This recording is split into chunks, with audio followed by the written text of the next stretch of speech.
Welcome to Compact Biographies from compactbiographies.com, where we tell you interesting things about interesting people in short, bite-sized episodes.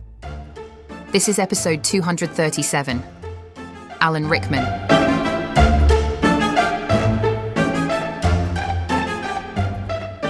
Some actors grow into their authority over time, and then there are those who seem to arrive with it already intact.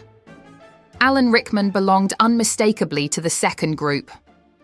When he first appeared on screen for a mass audience, there was no sense of apprenticeship on display. His performances carried weight, composure, and control, as though he had already lived the life required to inhabit the role. Much of this authority was concentrated in his voice. It was measured, resonant, and precise, capable of conveying menace, irony, tenderness, or exhaustion without ever raising its volume. Rickman did not push emotion toward the audience. He trusted silence, timing, and restraint. Even when playing characters with power or cruelty, he avoided exaggeration. His presence suggested thought before action, intelligence before impulse. Yet to reduce Rickman to a voice would be to miss the deeper source of his gravity. What audiences responded to was not just sound, but intention. He appeared to know exactly why a character spoke when they did, and why they chose not to speak at other moments. There was a sense of interior life continually operating just beneath the surface, giving his performances density rather than display. Rickman rarely sought sympathy and never chased likability. Instead, he commanded attention through precision. Every gesture seemed considered. Every pause felt purposeful. This made him unusually compelling in a screen culture that often rewards speed and volume over stillness. From the beginning, Rickman projected the impression of someone who had arrived not to be discovered, but to deliver something already formed. The question that follows naturally is how such authority was built, and why it took the particular shape it did. Alan Rickman was born on the 21st of February 1946 in Brentford, London, the second of 4 children in a working-class family, for whom stability was never guaranteed. His father worked as a factory labourer and later ran a small business, while his mother supported the family through clerical work. Home was not a place of excess or indulgence, but of careful management, routine, and quiet expectation. That sense of order was shattered early. When Rickman was still a child, his father died, leaving the family without its primary source of income. The loss was not only emotional, but structural. Suddenly, responsibility was no longer abstract. It arrived early and stayed. Rickman later spoke of how this experience shaped him, not as a single moment of trauma, but as a permanent recalibration of how the world worked. Security was fragile. Self-reliance mattered. Seriousness was not a pose, but a necessity. His mother, by all accounts, was formidable. She insisted on discipline, education, and self-control, believing these were the tools that would allow her children to survive and advance. Rickman absorbed those lessons deeply. He learned to observe before acting, to think before speaking, and to treat work as something that deserved care. Even as a boy, he was not reckless or showy. He was attentive, measured, and quietly ambitious. School offered him both refuge and challenge. He excelled academically and was awarded a scholarship to a prestigious grammar school, an experience that exposed him to a different social world. There, class distinctions were not theoretical. They were lived daily, shaping how students spoke, dressed, and expected to be treated. Rickman became acutely aware of these dynamics. He did not attempt to mimic the confidence of those born into privilege, nor did he reject the environment outright. Instead, he learned to navigate it, developing an acute sensitivity to power, hierarchy, and performance. This awareness would later become central to his acting. Rickman understood authority not as something loudly asserted, but as something quietly assumed. He recognized how people in power often reveal themselves through restraint rather than excess. At the same time, he never forgot what it felt like to be on the margins, to feel watched rather than welcomed. That dual perspective gave him unusual empathy for characters who occupy uneasy positions within systems, neither fully inside nor entirely outside them. As a young man, Rickman showed early creative promise, particularly in visual art. Yet even here there was little frivolity. He approached creativity as craft rather than self-expression, valuing structure, clarity, and intention. This seriousness was sometimes mistaken for aloofness, but in truth it was a form of concentration. Rickman was learning, long before he ever stepped onto a stage, how to hold himself, how to listen, and how to inhabit space with purpose. These early years did not produce flamboyance or easy charm. They produced steadiness.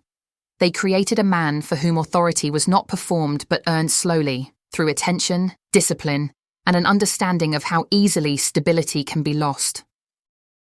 For much of his early adulthood, acting was not the plan. Alan Rickman did not grow up dreaming of the stage or the screen, nor did he rush toward performance as a form of escape. Instead, he followed a path that prioritized structure, practicality, and visual discipline. After school, he trained as a graphic designer, a choice that reflected both his creative instincts and his desire for a stable, usable skill. Design suited him. It demanded clarity, patience, and an understanding of how meaning is shaped by form. Rickman learned to think in terms of composition, balance, and negative space.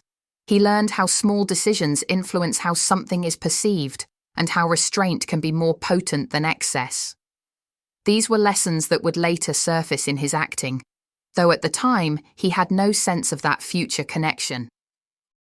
He worked professionally as a designer, co-founding a small studio and building a respectable career.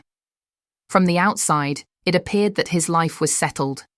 Yet beneath that stability, something remained unresolved. Rickman began to feel that design, while satisfying, did not fully engage the part of him that observed human behavior so closely. He was interested not only in how things looked, but in why people acted as they did, how authority was assumed, how vulnerability was hidden, and how emotion could be communicated indirectly. The decision to pursue acting came later than it does for most performers, and it was not taken lightly. Rickman was already in his mid-20s when he began to consider drama school seriously. By then, many aspiring actors were already deep into their training or struggling through early careers. Choosing to change direction carried risk, not just professionally, but psychologically. It required him to abandon a secure identity and submit himself to uncertainty and judgment. When Rickman was accepted into drama school, he arrived not as a wide-eyed beginner, but as someone who had already lived a little. He approached training with focus and humility, absorbing technique rather than chasing attention. He was less interested in showing off than in understanding the mechanics of performance. Teachers noticed his seriousness, his willingness to listen, and his refusal to take shortcuts. Being older than many of his peers turned out to be an advantage. Rickman was not impatient for recognition. He was willing to wait, to build skill before seeking exposure. He understood that credibility comes from preparation, not speed. This patience would later distinguish him in an industry that often rewards rapid ascent. Crucially, Rickman did not treat acting as a vehicle for self-expression alone. He treated it as another craft, one that required the same care and precision he had brought to design. He analysed scripts visually and structurally, considering rhythm, emphasis, and absence as much as dialogue. Characters to him were not emotional outbursts, but carefully constructed systems, shaped by history, pressure, and choice. By the time Rickman began performing professionally, he did not feel like a beginner. He felt prepared. The long way round had not delayed his arrival. It had ensured that when he did arrive, he brought with him depth, discipline, and an authority that could not have been taught quickly. When Alan Rickman committed to acting, he did so with a seriousness that made theatre his natural home. The stage offered what he valued most: time. Time to rehearse, to test ideas, to fail quietly, and to rebuild a performance from the inside out. Unlike film and television, where speed and efficiency often dominate, theatre rewarded patience and preparation. It suited him perfectly. Rickman's early years in theatre were defined by discipline rather than ambition. He was not chasing stardom. He was learning how to listen, how to hold still, how to let language do its work. He believed deeply in rehearsal as a space for discovery, not display. Characters were not imposed onto scripts. They were uncovered slowly, through attention to rhythm, motivation, and the unspoken relationships between lines. This approach shaped his reputation among directors and fellow actors. Rickman was known as someone who arrived prepared but never fixed. He took direction seriously and welcomed collaboration, yet he was never passive. He questioned choices, explored alternatives, and resisted anything that felt false or hurried. His refusal to rush was not stubbornness, it was principle. He believed that credibility on stage comes from coherence, not from force. Theatre also sharpened his relationship with language. Rickman had an acute sensitivity to text, particularly heightened or classical dialogue. He understood that meaning often lives in structure rather than volume, in emphasis rather than speed. He treated words as instruments, shaping them carefully, allowing pauses and silences to do as much work as speech. This gave his performances a sense of inevitability, as though each line could only be delivered in one precise way. Importantly, Rickman never treated theatre as a stepping stone to something else. Even as his screen career later expanded, he continued to return to the stage. It was where he recalibrated, where he tested himself against material that demanded stamina and emotional accuracy over long runs. The physical and mental demands of theatre kept him grounded, preventing the drift toward complacency that can follow screen success. His refusal to rush extended beyond rehearsal into career choices. Rickman was selective, turning down roles that did not offer substance or growth. This selectivity slowed his ascent, but it also protected his integrity. When opportunities finally arrived that would introduce him to a wider audience, he met them with a level of preparation that made his work feel complete rather than provisional. By the time Rickman began to appear more regularly on screen, he carried theatre with him. The stillness, the control, the attention to subtext, all translated powerfully. What audiences perceived as effortless authority was in fact the result of years spent resisting haste, trusting process, and allowing craft to mature at its own pace. When widespread recognition finally arrived for Alan Rickman, it did not reshape him. Instead, it revealed how firmly he already knew who he was. His breakthrough to international audiences came not through gradual exposure, but through a single, commanding performance that announced him fully formed. In his first major film role, he played a villain with elegance, intelligence, and restraint, transforming what could have been a disposable antagonist into a character of wit, menace, and unsettling charm. What made his performance in 1988's Die Hard memorable was not volume or violence, but control. Rickman understood that power on screen often comes from withholding rather than asserting. His character, the softly spoken, iconic villain Hans Gruber, moved deliberately and appeared to enjoy language as much as domination. The effect was immediate. Audiences were captivated, critics took notice, and Hollywood doors opened. Yet Rickman resisted the momentum that often follows such success. He did not rush to repeat himself. Fame brought opportunity, but Rickman treated it as a negotiation rather than a reward. He was aware that his voice, bearing, and intensity made him attractive for authority figures and villains, and he did not reject such roles outright.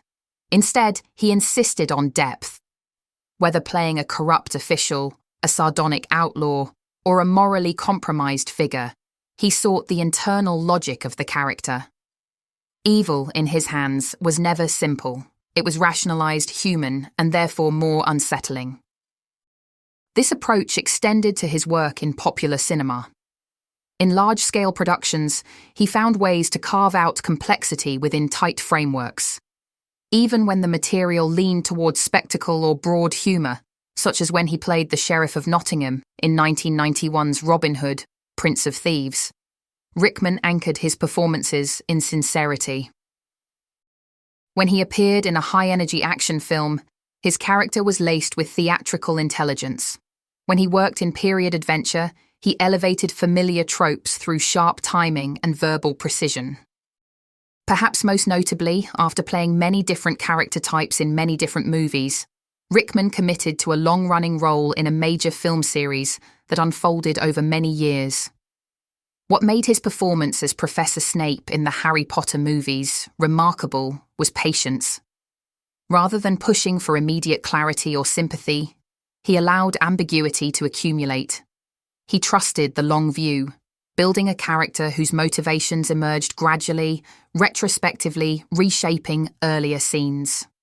It was a rare example of an actor playing not just a role, but a trajectory, confident that restraint would ultimately be rewarded. Throughout this period, Rickman maintained a careful distance from celebrity culture. He did not court publicity or cultivate a public persona beyond his work. Interviews were thoughtful but guarded.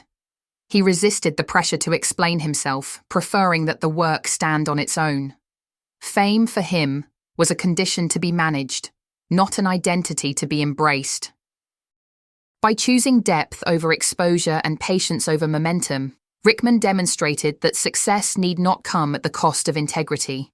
His fame was not accidental, but neither was it consuming. He shaped it deliberately, on his own terms, and in doing so left a body of work that felt considered rather than exploited. For all his visibility as an actor, Alan Rickman remained an intensely private man. He resisted the expectation that public work required public access. While audiences felt they knew him through his performances, Rickman kept a clear boundary between the roles he played and the life he lived. That boundary was not defensive so much as intentional. He believed that privacy was not secrecy, but preservation. Rickman's personal relationships were long-standing and steady, reflecting the same loyalty and patience that characterized his professional life. He avoided spectacle, choosing continuity over novelty. Friends and collaborators often remarked on his generosity behind the scenes, his quiet mentorship, and his willingness to support projects he believed in without seeking credit. He was deeply engaged with political and social issues, particularly those relating to equality, culture, and the arts, yet he expressed his convictions thoughtfully rather than performatively.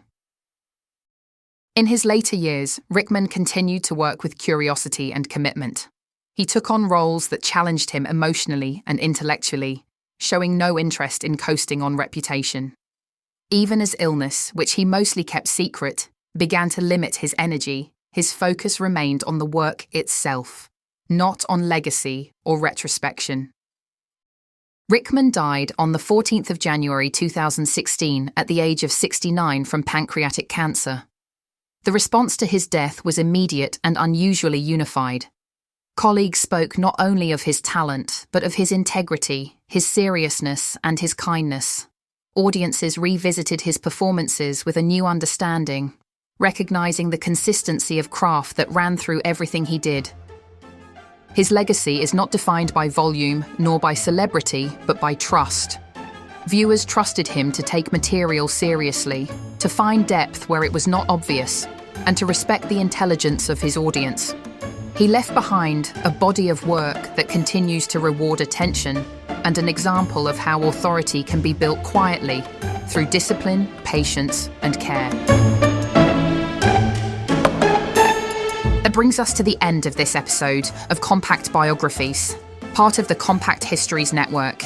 If you enjoyed it, please follow or subscribe wherever you're listening so you don't miss any future episodes, and consider leaving a rating or review, as it really helps new listeners find the show. You can find more episodes at compactbiographies.com, where you can also explore our other podcasts covering history, warfare, disasters, mysteries, and true crime. You can also follow us on Facebook, Instagram, and Pinterest. Finally, please consider supporting the show directly by buying us a coffee. Head on over to compacthistories.com/biographiescoffee to see how. Thanks for listening, and I'll see you next time.